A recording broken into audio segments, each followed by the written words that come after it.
Yo, what's up mga idol? Magandang araw sa inyong lahat mga idol. Ngayong araw po mga idol aayusin ko po yung Jetmatic na bomba po namin mga idol kasi hindi na po siya nag-release ng tubig mga idol. Kasi daw po natanggal daw po yung gasket. Kasi po mga idol may katandaan na po yung Jetmatic na po ito Kinakalawang na po yung mga bolt niya mga idol. Lahat po ng parte ng kanyang body po puro nakalawang po mga idol.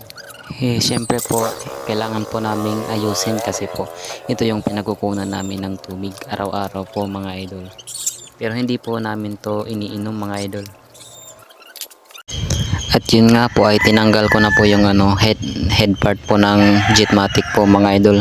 Itingnan nyo naman po mga idol, puro kalawang na po pati sa loob ng body ng Jetmatic po mga idol. At ito nga po yung dahilan kaya hindi na po nagre-release ng tubig kasi po natanggal po yung gasket niya po mga idol. Actually po hindi ko po ito trabaho kasi wala po akong alam sa ganito. Kaya ginawa ko na lang po kung ano yung kaya ko pong gawin inadapt ko na rin po yung knowledge ko sa mga trabaho ko po mga idol.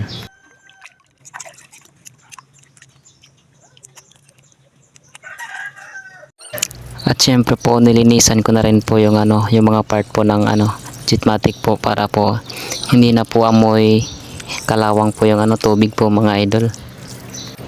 Kung umabot ka man po sa video ko po ito, sana po paki-like na lang po and comment po mga idol. Maraming salamat po sa panonood.